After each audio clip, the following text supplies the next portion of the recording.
Hello மக்களே, degree தேர்ச்சி பெற்றவர்களா நீங்கள்? 20,000 சம்பளம், சூப்பர் வேலை வாய்ப்பு அறிவிப்பு வெளியீடு. தூத்துக்குடி மாவட்டத்தில் காவல் நிலையம் மாற்ற இயக்கானது வேலை வாய்ப்பு குறித்து புதிய அறிவிப்பு வெளியாகியுள்ளது. இதில் ஃபீல்டு ஸ்டாஃப் பணிக்கான காலியிடங்கள் உள்ளதாக தெரிவிக்கப்பட்டுள்ளது. தகுதியான விண்ணப்பதாரர்கள் ஒப்பந்த அடிப்படையில் தேர்வு செய்யப்படுவார்கள். இந்த பணி குறித்து முழு விவரங்கள். ஃபீல்டு ஸ்டாஃப் பணிக்கான காலியாக உள்ள ஒரு பணியிடம் நிரப்ப உள்ளதாக தெரிவிக்கப்பட்டுள்ளது. விண்ணப்பதாரர்கள் அரசு அல்லது அரசு அங்கீகாரம் பெற்ற பல்கலைக்கழகத்தில் அல்லது கல்வி நிலையங்களில் டிகிரி முடித்திருக்க வேண்டும். வயது வரம்பு குறித்த விவரங்களை அதிகாரப்பூர்வமாக அறிவிப்பை பார்வையிடவும். தேர்வாகும் தகுதியானவர்களுக்கு 20,000 மாத ஊதியம் வழங்கப்படும். விண்ணப்பதாரர்கள் நேர்முக காணல் தேர்வு செய்யப்படுவதாக எதிர்பார்க்கப்படுகிறது. தகுதியான விண்ணப்பதாரர்கள் அதிகாரப்பூர்வ தளத்தில் விண்ணப்ப வடிவம் பெற்று பூர்த்தி செய்து அதிகாரப்பூர்வ முகவரிக்கு அனுப்பி 10ஆம் தேதி விண்ணப்பிக்குமாறு அறிவுறுத்தப்படுகிறது.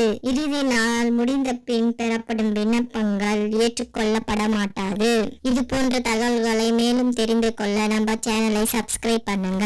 இந்த வீடியோவை தேவைப்படுறவங்களுக்கு ஷேர் பண்ணுங்க. அப்படியே இந்த வீடியோவை கொஞ்சம் லைக் பண்ணுங்க. அப்பதான் நிறைய பேருக்கு இந்த வீடியோ ரெக்கமெண்ட் பண்ணப்படும். தேங்க்யூ.